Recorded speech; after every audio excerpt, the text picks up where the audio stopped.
Component का चौथा भाग को, जिसके अंतर्गत हम पढ़ेंगे ब्रीडिंग फॉर इंसेक्ट रेसिस्टेंस। इसके अलावा हम देखेंगे सीड प्रोडक्शन एरिया और लास्ट हम देखेंगे सीड ऑर्चर्ड। ये क्या है साथियों, अंतिम भाग है। थोड़ा सा क्लासेस लंबा होगा लेकिन आप धैर्य के साथ पूरा देखिए, ताकि यहाँ से जो क्वेश्चन, क्योंकि हर बार फॉरेस्ट्री जो पेपर में यहाँ से क्वेश्चन पूछता है, तो आप लोग कोशिश करें कि क्लासेस को बिना स्किप किए देखें। तो चलिए स्टार्ट करेंगे। पहला देखेंगे ब्रीडिंग फॉर इंसेक्ट रेसिस्टेंस। तो इंसेक्ट रेसिस्टेंस के लिए हम ब्रीडिंग की बात करें तो इसे हम दो भाग में यहाँ देखेंगे। क्या है जी, मैकेनिज्म ऑफ इंसेक्ट रेसिस्टेंस।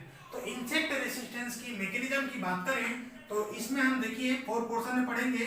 पहला है नॉन परफॉर्मेंस। तो नॉन परफॉर्मेंस की अगर हम बात करें तो यहाँ पर आता है plants repel away to the insect. Plants repel away to the insect. ठीक है, जिससे क्या होता है, प्लांट जो इंसेक्ट है वह अपने ईग ले करने के लिए, कॉलोनी बनाने के लिए इनको क्या है कोई भी फैसिलिटी नहीं मिलता है। इसी को हम बोलते हैं नॉन परफॉर्मेबल, यानी कि कीट यहाँ पास परफॉर्म कर ही नहीं पाएगा, कॉलोनी नहीं बना पाता है तथा ईग ले नहीं कर पाता है, कोई प्रकार का इस प्रकार का चीजें नहीं हो पाता है। दूसरा चीज हम देखेंगे एंटीबायोटिक्स।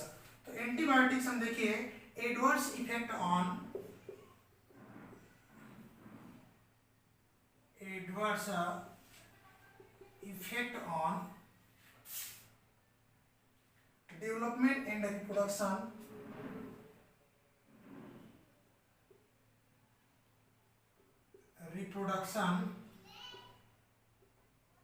of insect। ठीक है, तो इंसेक्ट के डेवलपमेंट और रिप्रोडक्शन में जो एंटीबायोटिक्स है ये क्या करता है, एडवर्स इफेक्ट करता है। ठीक है, बहुत सारे प्लांट में विभिन्न प्रकार के जो एंटीबायोटिक्स डेवलपमेंट होता है जो इन पर क्या है एडवर्स इफेक्ट डालता है। ठीक है, विपरीत प्रभाव डालता है, जिससे क्या है जो इंसेक्ट वगैरह है वह रिप्रोडक्शन नहीं कर पाएगा, डेवलप नहीं कर पाएगा। नेक्स्ट आता है टॉलरेंस। ठीक है, टॉलरेंस में क्या होता है कि इसमें क्या रहता है, इतना क्षमता आता है या उसको बर्दाश्त करता है प्लांट। ठीक है, क्या करता है प्लांट, इसको हम क्या लिख सकते हैं, ability to plant, ability to plant withstand pathogen state, withstand pathogen attack.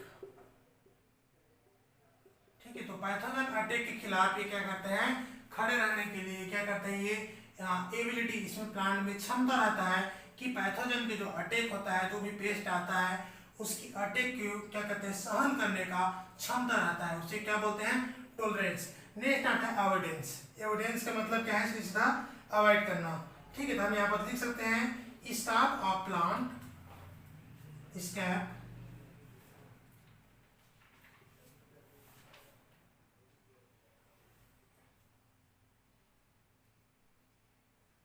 Plant. ठीक है, escape a plant from the infection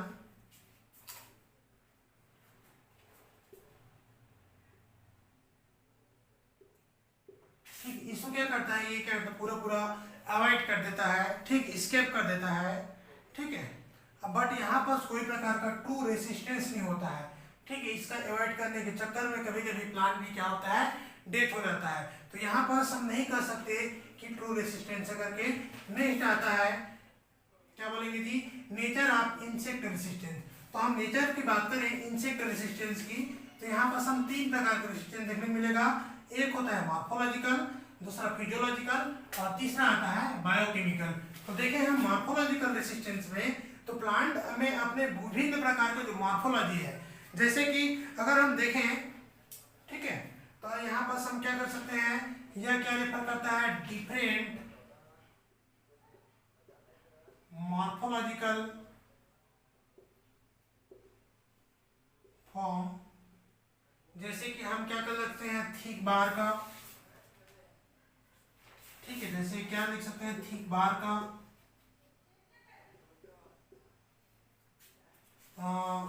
thick leaf,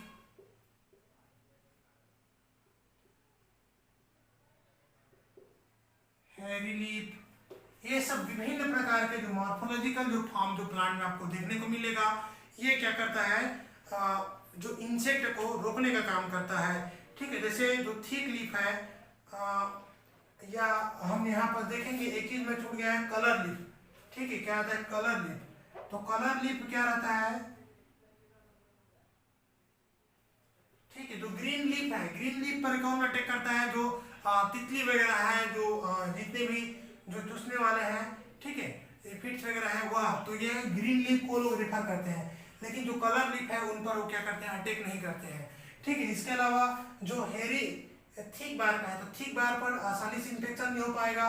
ठीक है, तो ये सब क्या है, विभिन्न प्रकार के जो मॉर्फोलॉजिकल जो फॉर्म है, यह क्या करता है, रेसिस्टेंस डेवलपमेंट करता है। दूसरा चीज हम देखेंगे फिजियोलॉजिकल। तो फिजियोलॉजिकल में हम देखेंगे सबसे पहले ऑस्मोटिक कॉन्सेंट्रेशन।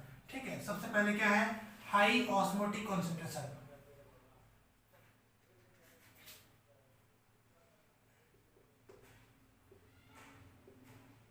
तो हाई ऑस्मोटिक कॉन्सेंट्रेशन ये क्या करता है, जितने भी जो सुंडी वगैरह टाइप के जो रहते हैं, जो क्या करते हैं, जो रस को जो चूसने वाले रहते हैं, ठीक है, जो पत्तियों के रस चूसने वाले रहते हैं, ये हाई ऑस्मोटिक कंसंट्रेशन की वजह से इन पर क्या करते हैं, अटैक नहीं कर पाते हैं।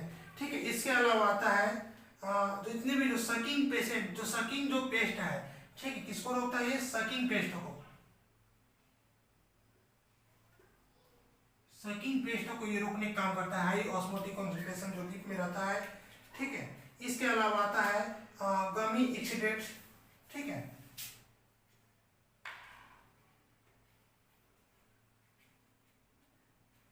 जो गमी एक्सीडेंट्स होता है, यह भी क्या करता है, विभिन्न प्रकार के एफिड को रोकने का काम करता है। ठीक है, जो गमी एक्सीडेंट्स किसको रोकता है जी, एफिड को रोकता है। याद रखिए, ये किसको रोकता है, एफिड को रोकता है। इसके अलावा हम यहाँ पर मॉर्फोलॉजिकल में देखें तो विभिन्न प्रकार के एल्केलॉइड्स, ठीक है, एल्केलॉइड्स भी यह बनाता है, जो फिजियोलॉजिकल इसके जो उत्पाद रहता है, यह भी विभिन्न प्रकार के जो पेस्ट को रोकने का काम करता है। हम नेक्स्ट देखेंगे बायोकेमिकल। तो बायोकेमिकल रेसिस्टेंस में देखिए, आपका बायोकेमिकल रेसिस्टेंस की अगर हम बात करें तो यह रहता है जो हाई सिलिका कंटेंट। पहला हम देखेंगे हाई सिलिका,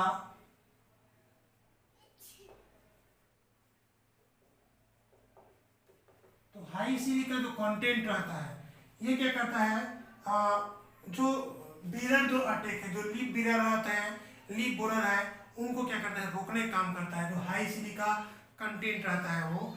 इसके अलावा कॉन्सेंट्रेशन ऑफ फिनोलिक कंपाउंड,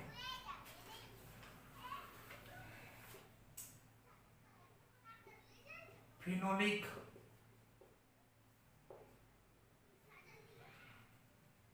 ये क्या इंसेक्ट ऑफर करता है, ये ऑफर करता है इंसेक्ट रेसिस्टेंस को। ठीक है, ये किसको रोकता है, जो फिनोलिक जो कंपाउंड रहता है, ये क्या करता है, इंसेक्ट रेसिस्टेंस को रोकने का काम करता है। हम यहाँ पर देखेंगे साथियों जेनेटिक रेसिस्टेंस के बारे में।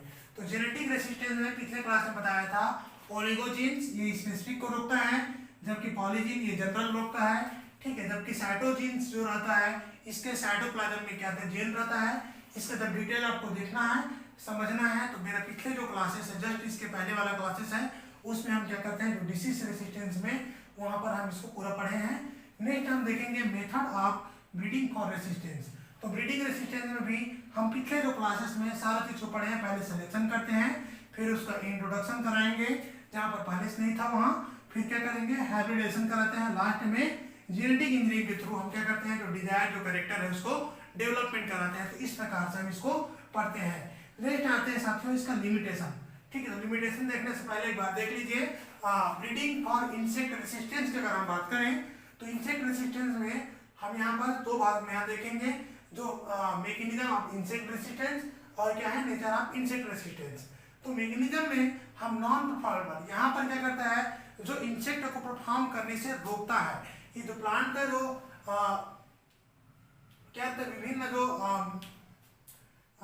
डेवलप रहता है, जी क्या करता है, जो इंसेक्ट को विभिन्न प्रकार के परफॉर्म करने से रोकता है। यहाँ पर जैसे ईगलिंग, कॉलोनाइजेशन आदि चीज को रोकता है। एंटीबायोटिक से क्या करता है, जो प्लांट एक चीज क्या है, जो इंसेक्ट के डेवलपमेंट और रिप्रोडक्शन में एडवर्स इफेक्ट डालता है, यानी कि विपरीत प्रभाव डालता है, जिससे क्या है इंसेक्ट यहाँ डेवलपमेंट नहीं कर पाते हैं। टॉलरेंस में यहाँ पर एबिलिटी रहता है प्लांट के, जो यहाँ पर पैथोजन अटैक को सहने की एबिलिटी रहती है, इसको टॉलरेट करने की एबिलिटी रहती है। एविडेंस में देखिए ये क्या करता है, एस्केप करता है विभिन्न इन्फेक्शन को, लेकिन यहाँ पर टू रेसिस्टेंट नहीं रहता है। नेचर आप देखोगे तो ये क्या है, मॉर्फोलॉजिकल, ठीक है। इसके अलावा फिजियोलॉजिकल, फिर बायोकेमिकल, फिर यहाँ पर जेनेटिक्स करके आएंगे। अब आते हैं हम लिमिटेशन में।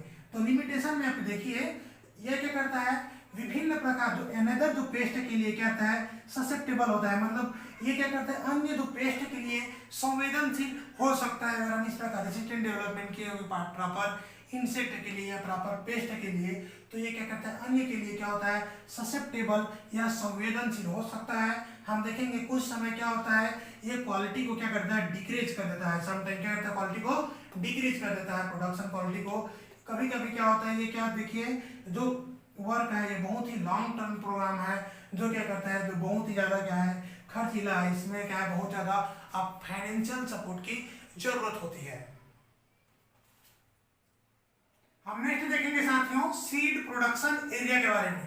तो सीड प्रोडक्शन एरिया में हम देखेंगे, सबसे पहले एरिया की बात करते हैं। तो एरिया को हम दो भाग में बांटते हैं, एक प्रोडक्टिव एरिया और दूसरा बफर जोन। तो देखिए जो प्रोडक्टिव एरिया में हम क्या करते हैं, यहाँ पर कल्चरल जो प्रोग्राम, ठीक, cultural operation to improve seed, ठीक है। यहाँ पर हम क्या करते हैं, cultural operation to improve seed. हम क्या करते हैं, कल्चरल ऑपरेशन के दौरान क्या करते हैं, तो सीड का क्या करते हैं, इंप्रूवमेंट करते हैं प्रोडक्टिव एरिया में। जबकि जो बफर जोन है, बफर जोन को हम जानते हैं पीडीजेड, पीडीजेड के नाम से। इसका मतलब है पॉलन डाइल्यूशन जोन, ठीक है, लिख लीजिएगा, पॉलन डाइल्यूशन जोन, ठीक है। बफर जोन को पॉलन डाइल्यूशन जोन के नाम से भी हम इसे जानते हैं। तो देखिए जो पॉलन डाइल्यूशन जोन में चेक पॉलिनेशन बाय पॉलिनेशन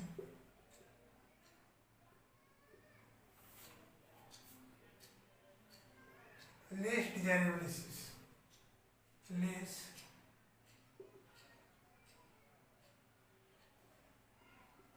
तो लेस डिजायरेबल स्पीशीज द्वारा हम यहाँ पर क्या करते हैं, पॉलिनेशन को चेक करते हैं। किस जोन में जी, बफर जोन में चेक करते हैं। हम नेक्स्ट देखेंगे इसका meeting the quality seed requirement.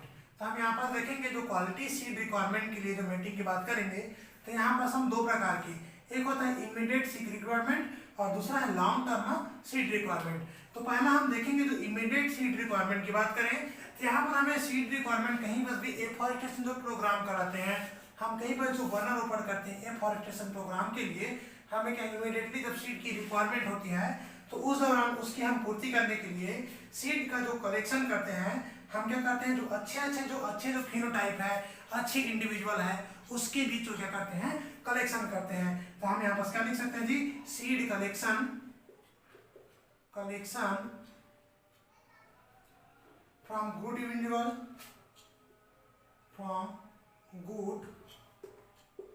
individuals, ठीक है, अच्छी इंडिविजुअल से, ठीक है, and a good phenotype,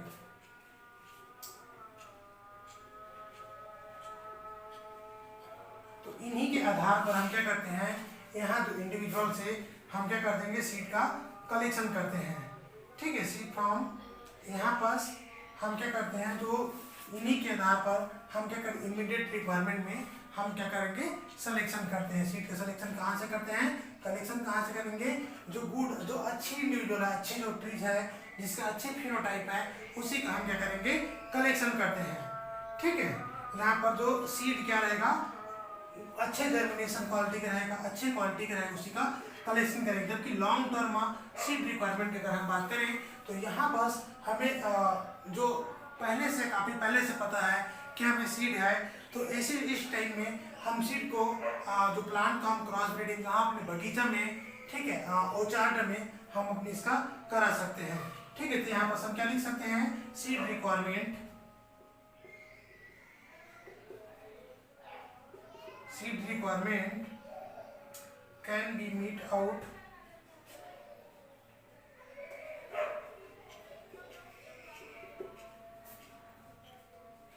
through seed औजार।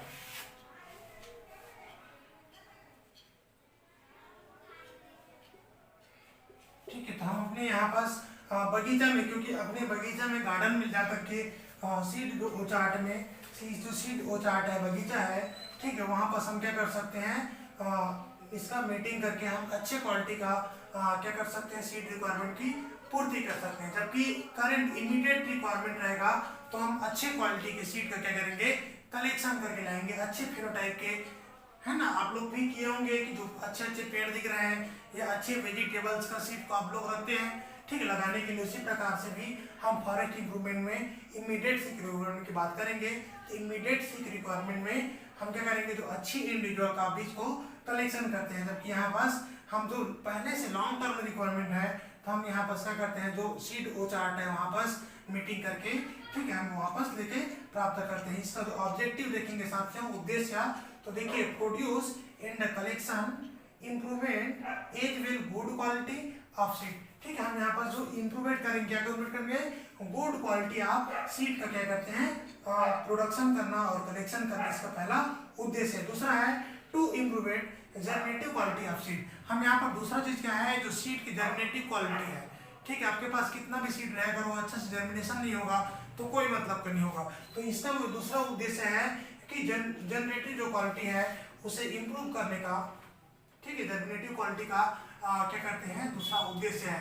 तीसरा उद्देश्य है to make seed collection either as organised. ठीक है, तो हम यहाँ पर जो सीड कलेक्शन की जो प्रोसेस है, इसे क्या करते हैं, इजी बनाना, आसान बनाना भी इसका क्या है, उद्देश्य है सीड प्रोडक्शन एरिया का। नेक्स्ट देखेंगे पोटेंशियल, ठीक है, एसपीए।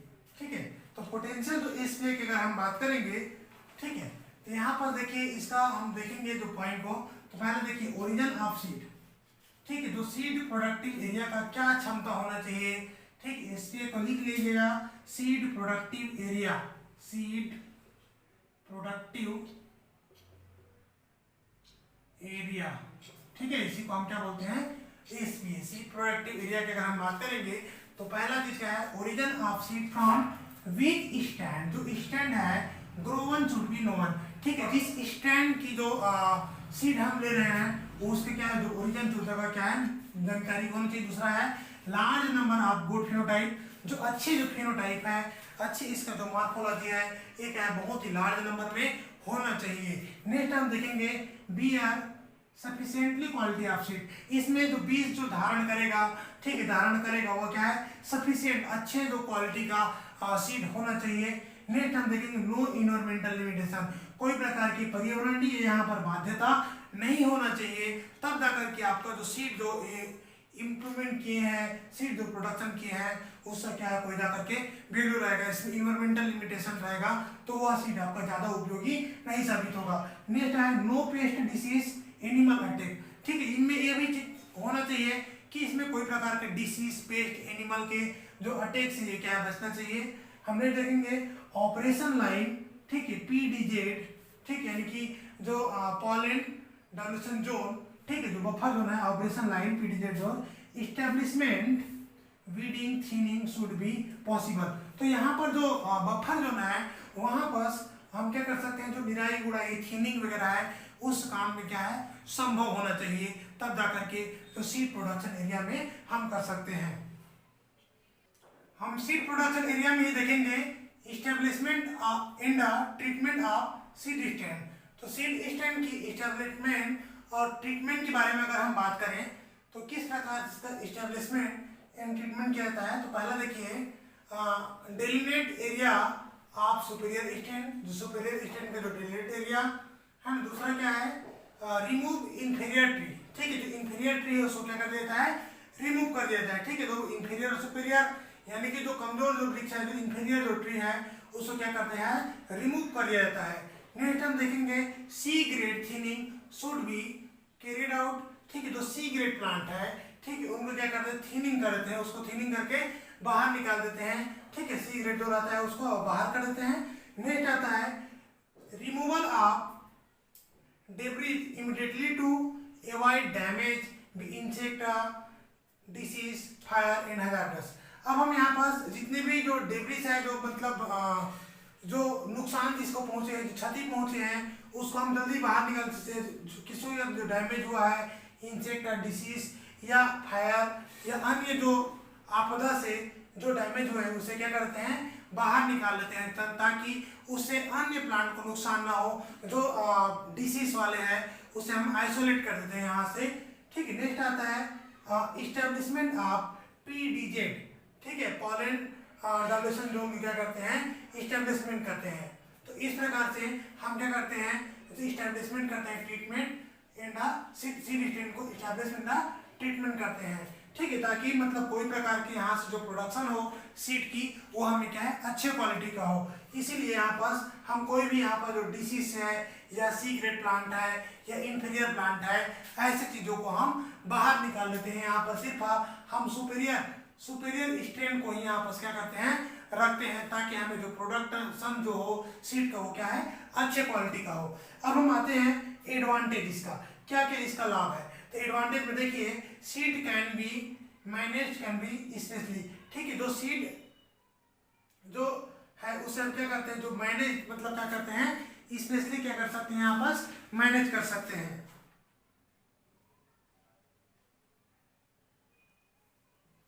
ठीक है, तो सीड को हम यहाँ पर क्या कर सकते हैं, मैनेज कर सकते हैं, स्पेशली सीड प्रोडक्शन के लिए मैनेज करते हैं। दूसरा क्या है, इनहैंस सीड प्रोडक्शन। हम जो सीड प्रोडक्शन है उसे इनहैंस कर सकते हैं, बढ़ा सकते हैं। नेक्स्ट हम आते हैं pollinated by the good phenotype. हम यहाँ पर जो पॉलिनेशन कराते हैं सीड का, वो एक अच्छे फिनोटाइप से, अच्छे लक्षण वाले फिनोटाइप वाले पॉलिनिक ग्रेन से इसका क्या करते हैं, पॉलिनेशन कराते हैं। नेक्स्ट है seed production in shorter time. ठीक है, हम क्या कर सकते हैं, जो सीड को, जो प्रोडक्शन को हम कम समय में अच्छे क्वालिटी का सीड का क्या कर सकते हैं जी, उत्पादन कर सकते हैं। अब देखेंगे इसका डिसएडवांटेज, यानी कि क्या क्या डिसएडवांटेज है, क्या क्या जो हानि है इनमें। तो देखिए, सिलेक्शन डिफरेंशियल इज लेस। ठीक, यहाँ पर जो सिलेक्शन डिफरेंशियल जो आना चाहिए वो क्या है, बहुत ही कम मिलता है। इसके अलावा इम्पल्स कंसिडरेबल मैनेजमेंट कॉस्ट है। यहाँ पर जो इसका जो मैनेजमेंट जो कॉस्ट है वह क्या होता है, बहुत ही ज्यादा आता है, खर्चीला होता है। इसके अलावा चांस फॉर इनब्रीडिंग, इनब्रीडिंग का भी चांस बढ़ जाता है। जो इनब्रीडिंग डिप्रेशन जो पढ़ते हैं उसका क्या है, चांस बढ़ जाता है। इसके अलावा due to PDZ and other features there is increase spring risk of fire weed wind erosion. ठीक है, यहाँ पर जो अन्य जो पॉलिनेशन जोन में विभिन्न अन्य जो फीचर क्या है, बढ़ जाता है, जैसे विभिन्न रिस्क से आग लगने का, ठीक है, खरपतवार का।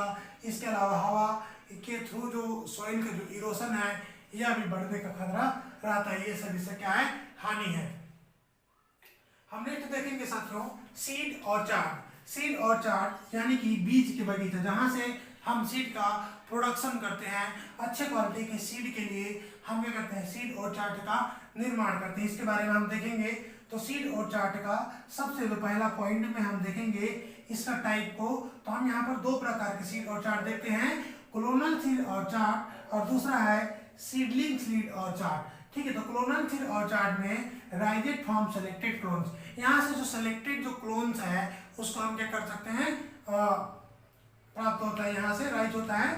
तो हम इसका देखें एडवांटेज की अगर हम बात करें तो एडवांटेज में देखिए यहाँ पर आउटस्टैंडिंग जीनोटाइप अपीयर। जो आउटस्टैंडिंग क्या है, बहुत कई बार क्या होता है, जो आउटस्टैंडिंग जो हम सोचे तो उससे भी अच्छा जो है जीनोटाइप क्या है, अपीयर। और दूसरा क्या है, टेस्टिंग डन इंडिविजुअल लेवल। तो यहाँ पर हम सीड ऑर्चार्ड में इंडिविजुअल लेवल में क्या कर सकते हैं जी, टेस्टिंग कर सकते हैं। जो क्लोनल सीड ऑर्चार्ड में यहाँ पर हम क्या कर सकते हैं, जो generally first time flowering earlier time. ठीक है, तो पहला जो फ्लावरिंग है ये क्या होता है, अर्लियर टाइम, यानी कि जो शुरुआती दौर में ही क्या होता है, जो फ्लावरिंग आपको देखने को मिल जाएगा। ठीक है, इसका हम डिसएडवांटेज की अगर हम बात करें तो देखिए दूसरा चीज हम इसी में देखेंगे डिसएडवांटेज। तो डिसएडवांटेज की अगर हम बात करें तो आता है देखिए less genetic gain, less genetic gain, ठीक है। हमें जेनेटिकली क्या होता है, लेस भी होता है, कम मिलता है, ठीक है। इसके अलावा आता है मोर लेबर वर्क,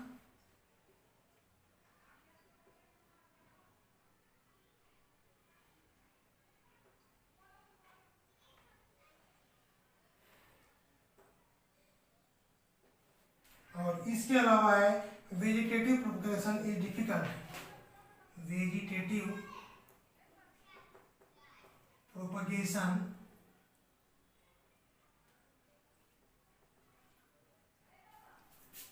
इज, ठीक है, वेजिटेटिव प्रोपगेशन है, ठीक है। यहाँ पर जो वर्धी प्रजनन है क्या है, कठिन होता है। तो डिसएडवांटेज क्या है, लेस जेनेटिक गेन, दूसरा चीज क्या है मोर लेबर वर्क, बहुत ज्यादा लेबर वर्क की आवश्यकता पड़ता है, और जो वेजिटेटिव प्रोपगेशन क्या होता है, डिफिकल्ट होता है। तो ये इसका क्या हो गया क्लोनल सीड और चार्ट। अब हम पढ़ेंगे सीडलिंग सीड और चार्ट के बारे में। हम देखेंगे सीड और चार्ट का दूसरा टाइप है सीडलिंग सीड और चार्ट, ठीक है। तो सीडलिंग सीड और चार्ट को हम देखेंगे तो यहाँ पर देखिए राइजेड फ्रॉम सीडलिंग, ये कहाँ से मतलब राइज होता है, सीडलिंग, ये सीडलिंग्स उत्पन्न होती है, इसलिए क्या बोलते हैं उनको सीडलिंग सीड और चार्ट। दूसरा हम देखेंगे प्रोपगेशन बाय सीड, ये क्या आप सीड के द्वारा प्रोपगेट करते हैं, इसे हम सीड के द्वारा बीज के से क्या करते हैं प्रोपगेट करते हैं। यहाँ पर देखेंगे outstanding genotype will occur only once, ठीक है। तो आउटस्टैंडिंग जीनोटाइप जो है, ठीक है, क्या है जो वंस टाइप यहाँ पर जो होगा। यहाँ पर हम देखेंगे testing done at family level, जबकि वहां पर हम क्या था इंडिविजुअल लेवल था। जो क्लोनल जो चार्ट था वहां पर क्या लेवल था, इंडिविजुअल लेवल था, जबकि यहाँ पर फैमिली लेवल पे यहाँ पर टेस्टिंग कर सकते हैं, ठीक है। हम यहाँ पर देखेंगे flowering fruiting occur long time, ये है कि इसका क्या डिसएडवांटेज है। यहाँ पर हम देखेंगे तो फ्लावरिंग क्या है बहुत ही लंबा समय में यहाँ पर उत्पन्न होता है। इसके अलावा हायर जीन गेन, यहाँ पर जो गेन होगा वो क्या होगा जी, हायर जीन होगा। हम इसी में नेक्स्ट पॉइंट देखेंगे cases of reduction of seed production. तो सीड प्रोडक्शन के उससे कमी आने के कारण क्या क्या कारण है। तो पहले देखिए seed alga very year by year, ठीक है। तो सीड हम हर साल क्या है जब सीड को हम लेते हैं, सीड प्राप्त करते हैं, तो उसमें क्या है थोड़ा थोड़ा अंतर रहने लगता है, और धीरे धीरे जो सीड प्रोडक्शन है वो क्या होता है कम हो जाता है कुछ सालों बाद। हम देखेंगे विथिन अ गुड, देखिए within a good year followed by poor year, ठीक है। जो गुड जो क्या रहता है यहाँ बस हम देखेंगे तो कुछ साल में क्या रहता है जो सीड जो रहता है वो क्या होता है बहुत ही कम हो जाता है, मतलब पुअर हो जाता है। हम देखेंगे seedling pollen and the egg form some plant many resultant reduce seedling yield। जो कुछ जो प्लांट का जो सीडलिंग जो फॉर्म है जैसे पॉलन है या एक फॉर्म है, ये क्या करता है कभी कभी क्या करता है जो रिजल्ट क्या बहुत ही रिड्यूस हो जाता है, कम मात्रा में यहाँ पर मिलता है, ये इसके बाद है।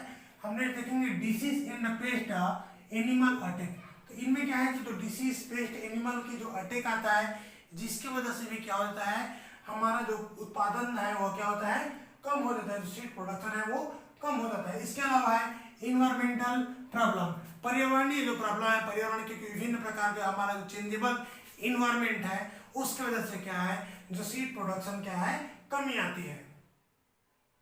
नेक्स्ट देखेंगे management of seed orchard for increase seed yield. तो सीड इंक्रीज करने के लिए क्या मैनेजमेंट है, तो इसमें हम देखेंगे तो दो प्रकार से इसे मैनेजमेंट करते हैं, एक है सिल्वीकल्चरल मैनेजमेंट और दूसरा है पॉलन मैनेजमेंट। तो सबसे पहले हम बात करेंगे तो पहला है सिल्वीकल्चरल मैनेजमेंट और दूसरा है पॉलन मैनेजमेंट। तो देखिए सिल्वीकल्चरल मैनेजमेंट में पहला है वीडिंग। तो वीडिंग के थ्रू हम क्या करते हैं यहाँ पास हम जो वीड को नष्ट करने के लिए, खरपतवार को नष्ट करने के लिए, ठीक है, या तो मैकेनिकल या केमिकल वीडिंग की पैटर्न अपनाते हैं। मैकेनिकल वीडिंग में हम विभिन्न प्रकार के खुरपी वगैरह से यहाँ के जो वीड को कम करते हैं, या इसके अलावा जो हर्बिसाइड का छिड़काव करके वीट को क्या करते हैं, बाहर करते हैं, इसे हम क्या कहते हैं वीटिंग। का दूसरा है रोगिंग। रोगिंग में जो अन्य जो फैमिली के जो प्लांट जो उग जाए रहते हैं उसको क्या है वहां से बाहर निकालने का काम करते हैं, या अनडिजायर्ड जो कमजोर जो प्लांट है उसे हम क्या करते हैं बाहर करते हैं। दूसरा है थिनिंग एंड प्रूनिंग। थिनिंग में हम क्या करते हैं जो ज़्यादा जो घना है उसे हम क्या करते हैं पतला करते हैं। इसके अलावा जो बीच बीच में डगाल वगैरह उसको क्या करते हैं थिनिंग करते रहते हैं। नेक्स्ट आता है फर्टिलाइजेशन। हम जो डिजायरेड जो कैरेक्टर्स है, अच्छे जो पॉलिनेशन है, ठीक, उसका पॉलिनेशन करा के फर्टिलाइजेशन करा करके अच्छे सीड का डेवलपमेंट। इसके अलावा है इरिगेशन, ठीक, इरिगेशन में भी इसी का करते हैं। नेक्स्ट आता है फ्लावर इंडक्शन। तो फ्लावर इंडक्शन में भी हम क्या करेंगे इंड्यूस करते हैं जो फ्लावर के लिए, और सीड की जो क्वालिटी है उसे प्रोडक्शन है उत्पादन है उसे बढ़ाते हैं। इसी में जैसे है पॉलन मैनेजमेंट, तो इसमें पहला आता है आइसोलेशन स्ट्रिप। हम जो पॉलन मैनेजमेंट में जो स्ट्रिप है उसे हम क्या करते हैं आइसोलेट करते हैं। दूसरा क्या है एप्रोप्रिएट डिजाइन। हमारा जो पॉलन जो मैनेजमेंट है इनके लिए क्या है जो स्ट्रिप वगैरह का एप्रोप्रिएट प्रॉपर डिजाइन होना चाहिए। इसके अलावा आता है कोल्ड वाटर इरिगेशन, ठीक है। नेक्स्ट है सीड हार्वेस्टिंग इफिशिएंसी इंक्रीज। यहाँ पर इससे क्या होता है सीड हार्वेस्टिंग इफिशिएंसी क्या है इंक्रीज हो जाता है। नेक्स्ट हम देखेंगे प्रोटेक्शन और चार्ट। तो जो हमारा ऑर्चार्ड है, जो सीड का जो बगीचा है जहाँ पर हम सीड प्रोडक्शन ले रहे हैं उसे हम विभिन्न प्रकार के पेस्ट, डिसीज तथा अन्य जो एनिमल से क्या कर सकते हैं इसका प्रोटेक्शन करते हैं ताकि हमें सीड क्या है अच्छा प्रोडक्शन प्राप्त हो सके। अब साथियों हम देखेंगे इसका प्रॉब्लम को, ठीक है जी। तो प्रॉब्लम में यहाँ पर हम देखेंगे जैसे क्या क्या प्रॉब्लम है। देखिए contamination pollen for inferior tree, ठीक है। तो इंफीरियर जो ट्री है उनमें क्या हो सकता है कंटामिनेट हो सकता है, उसको संक्रमित कर सकता है, उसे पॉलन उसके जो प्रोडक्शन को क्या कर सकता है हानि पहुंचा सकता है। दूसरा क्या है monoecious species we avoid pollination, ठीक है। जो मोनोसियस स्पीसीज में ज़्यादातर हवा के द्वारा पॉलिनेशन हो जाता है, जिससे हम इस तरह का जो पॉलन मैनेजमेंट वगैरह जो करते हैं प्रोग्राम चलाते हैं उसमें क्या क्षति पहुंचता है। नेक्स्ट हम देखेंगे dioecious species definition of sex knower canteen forming, ठीक है। तो जो डाइसियस स्पीसीज है यहाँ पर हम पॉलिनेशन जो कराते हैं, ठीक है। डाइसियस स्पीसीज में हम देखेंगे जो सेक्स डिटरमिनेशन क्या रहता है डिफिकल्ट हो जाता है डाइसियस स्पीसीज में, ठीक है। तो इसी प्रकार से आपको क्या है फॉरेस्ट ट्री इंप्रूवमेंट का आज कंप्लीट जो पोर्शन है यह कंप्लीट हो जाता है। हम नेक्स्ट क्लासेस में देखेंगे साथियों फॉरेस्ट ट्री इंप्रूवमेंट का टेक्नोलॉजी जो बचा है, टेक्नोलॉजी को हम नेक्स्ट क्लास में देखेंगे, अलग से देखेंगे। तो आज के लिए साथियों इतना ही। अगर आपको क्लासेस नॉलेजेबल लगता है तो आप हमारे क्या है जो लेक्चर को लाइक कीजिए, शेयर कीजिए, सब्सक्राइब कीजिए, ठीक है। क्योंकि आप लोग अगर चाहते हैं कि क्लासेस आप लोग का क्या है कंटिन्यू चलता रहे, ठीक है, आप लोग को फ्री में इस प्रकार से क्लासेस मिलता रहे कंटिन्यू, ठीक है। तो वीडियो को आप लोग ज़्यादा से ज़्यादा शेयर करें, लाइक करें, ठीक है। और आपके अन्य जितने भी साथी लोग हैं उसके साथ वीडियो को क्या है शेयर करें, ताकि मुझे भी आप लोग का सपोर्ट मिलता रहे और जिससे मैं क्या आपके लिए क्या है कंटिन्यू क्लासेस लेकर के आ सकूँ। तो आज के लिए इतना ही, थैंक यू।